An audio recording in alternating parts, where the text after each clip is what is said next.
mom, bienvenue dans ta safe place. Tu es au bon endroit pour recevoir les conseils d'une maman expérimentée, mais aussi d'une infirmière, clinicienne et puéricultrice. Alors, je vais vraiment prendre plaisir à t'apporter des conseils bien-être dans ce domaine, dans le domaine de la grossesse, dans le domaine du postpartum également. Alors, on va aborder des sujets divers et variés dans le but de t'aider à t'épanouir dans cette nouvelle saison de ta vie.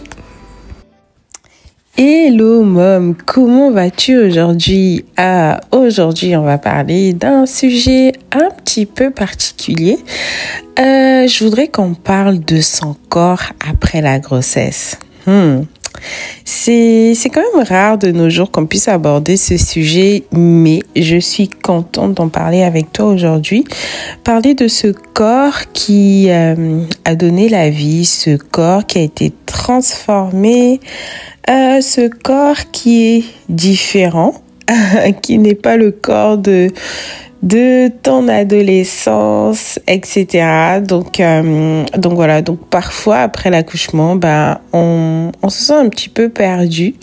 Mais aujourd'hui, dans ce podcast, vraiment, ce que j'espère, c'est que tu puisses trouver de la consolation, du réconfort, mais aussi du boost en fait, pour pouvoir reprendre confiance en toi.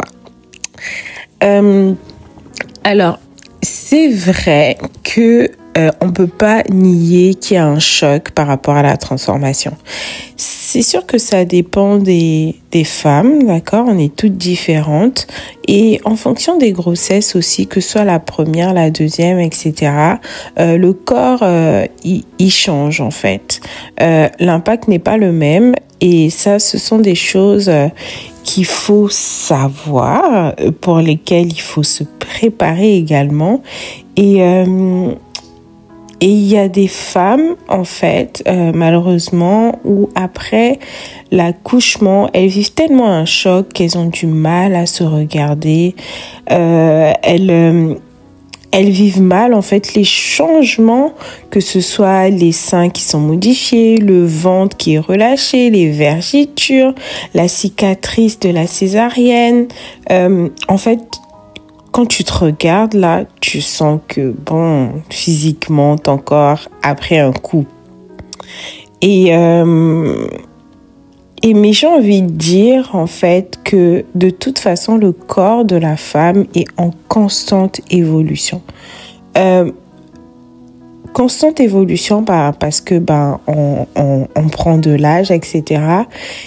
Et je pense que pour mieux le vivre, il faut l'intégrer dans le fait que ça fait partie du processus.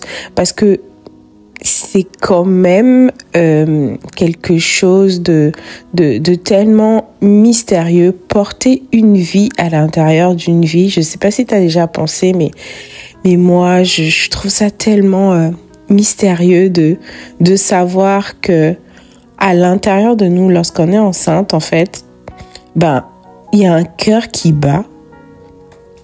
Notre cœur, il bat aussi. C'est comme double organe, en fait, à l'intérieur de nous. Je sais pas si tu vois ce que je veux dire. C'est une image un peu spéciale. Ouais, c'est une image quand même spéciale, mais je trouve ça tellement glorieux, en fait. Tu sais, j'ai l'habitude de dire que la femme, en tout cas l'homme ou la femme, peu importe là, nous sommes une créature si merveilleuse. Et si tu as besoin de te le répéter, vas-y, dis-le. Tu mets ton prénom et tu dis « Je suis une créature si merveilleuse ».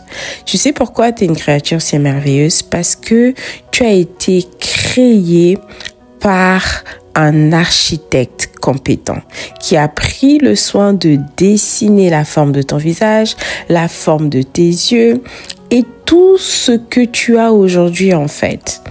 Ok? Bon, c'est pas le sujet, mais je voudrais juste te rappeler la beauté physique que tu as Et ça ne changera pas. Ce sont des aspects qui changent dans ton corps, certains éléments physiques qui changent, mais tu es toujours cette créature merveilleuse.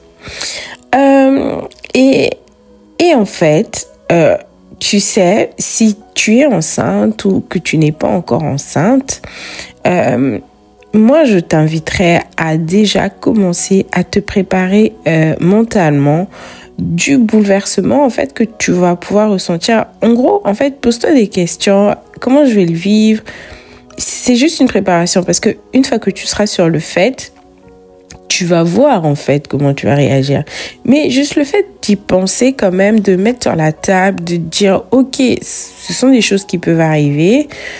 Ok, comment je réagis à ça, etc. Et quand je disais tout à l'heure qu'on est toutes différentes, c'est il y a des femmes en fait, elles ont accouché, mais quelques jours après, tu poses la question si c'est vraiment elle qui a accouché, tu vois. Mais il y a d'autres femmes où c'est pas le cas, où ça prend un peu plus de temps. Et ça, il faut l'accepter. C'est vraiment une histoire de mindset, en fait. C'est une histoire de mindset et faut admettre là où, en fait, c'est un peu plus compliqué.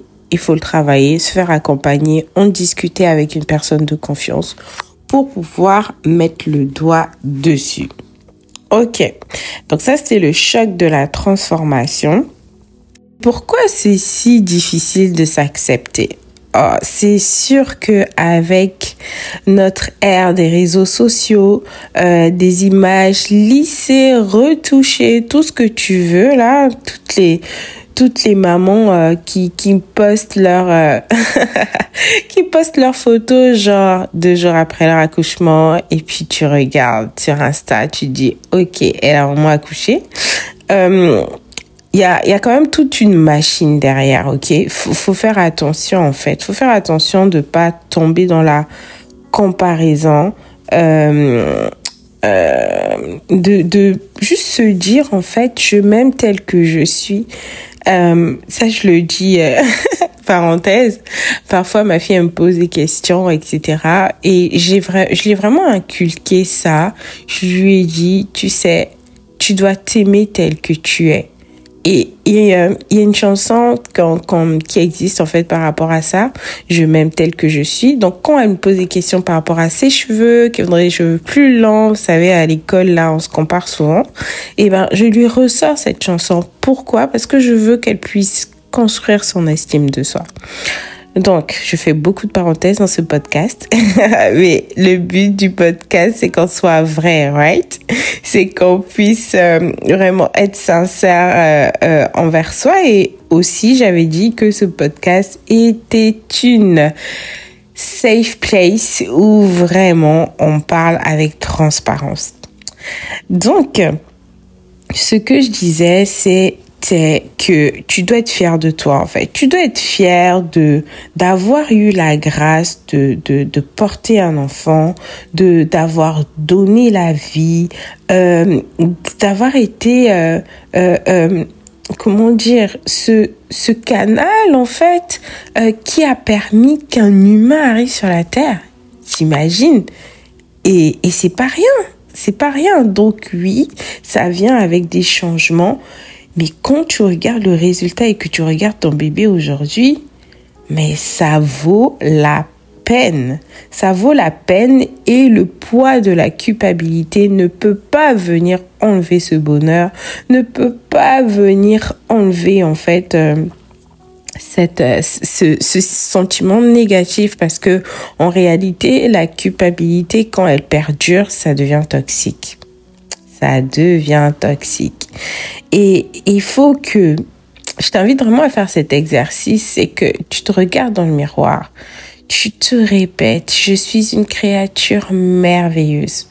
La grossesse, la maternité n'a rien changé en moi, n'a pas dénaturé ma beauté. Non, je suis en évolution et en fait, ça n'a rien changé en fait. Je continue d'avancer. Et tu sais ce que tu peux faire concrètement comme on vient de le dire là, c'est que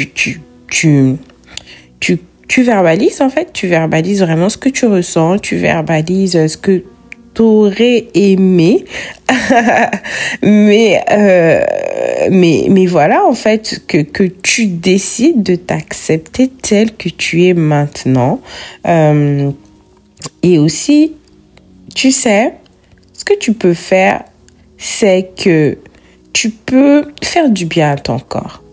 Si tu es plutôt hammam, spa, massage, etc., prends le temps en fait. Prends le temps en fait de prendre un rendez-vous et n'attends pas. Fais-le au moment où tu te sens le plus down. Si c'est aujourd'hui, en ce moment où tu es en train d'écouter ce podcast, que tu sens que là, c'est compliqué, ça veut dire que c'est maintenant que tu dois prendre le rendez-vous. C'est maintenant que tu dois prendre un rendez-vous bien-être avec toi-même.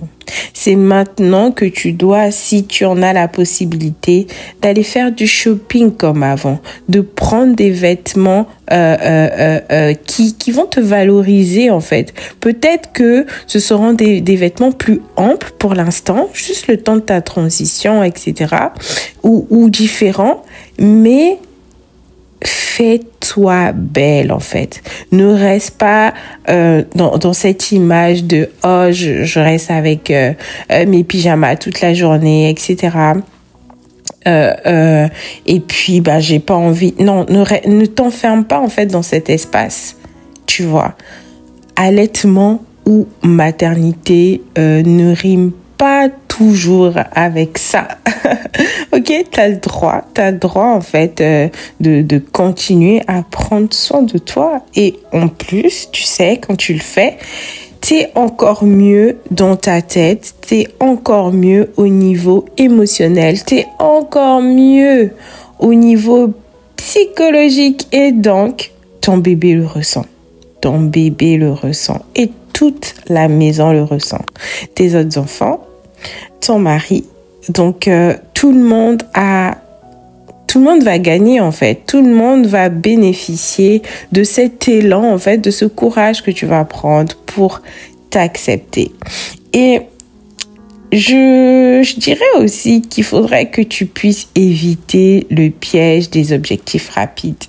Il y a des femmes qui disent « Ok, j'accouche tel jour, 2 semaines après, je suis en salle de sport. » Il y en a pour qui ça marche. Il y en a pour qui ça marche pas du tout. Moi, personnellement, ça me mettait une pression énorme. Déjà qu'à la base, je suis pas quelqu'un qui fait du sport et tout, qui va en salle de sport. Donc, me le dire et me dire que je vais le faire après l'accouchement, ça a juste pas marché. Et ça me mettait une telle pression que, en fait, non. Ça devenait plus négatif qu'autre chose, ok? Donc, va avec ce qui te convient. Ça peut être de la marche. Moi, ce que je faisais beaucoup, c'était que j'allais... je marchais, en fait. Je marchais avec mes enfants. Je prenais la poussette, etc. Je faisais le tour du quartier et tout. En plus, quand c'était pas l'hiver, là, c'était vraiment top. Donc, ça peut être de la marche, en fait. Ça peut être de la marche. Essaie de trouver ce qui te correspond et ce qui te parle. Ne te mets pas de pression, d'objectifs. Il faut faire tant d'heures de sport, etc. Va vraiment avec ce qui fonctionne en ce moment pour toi. Et si tu as besoin d'en parler, n'hésite pas à me contacter, que ce soit sur mes réseaux ou par mon adresse mail contact@momdébutante.com. Ça me fera plaisir de t'accompagner sur ce sujet ou même d'en discuter avec toi avec un peu plus de détails et pouvoir te donner des conseils personnalisés. Alors, je veux te dire, fais-toi du bien. Ton corps a vécu une transformation, c'est vrai, mais ton corps a donné la vie. Tu as le droit de pleurer par rapport à ça, de douter et même d'être étonné de la nouvelle image en fait que ton corps reflète, mais ça peut être juste une transition, d'accord? tu es toujours cette créature si merveilleuse. Et si cet épisode t'a parlé, t'a fait du bien, n'hésite pas à le partager autour de toi. Et également, si tu veux aller plus loin, tu peux rejoindre notre communauté Môme débutante, cet espace bienveillant où on peut parler en fait sans jugement. Ça nous fera plaisir d'échanger avec toi. Je te dis à très bientôt au prochain épisode. Abonne-toi et laisse-moi ton avis.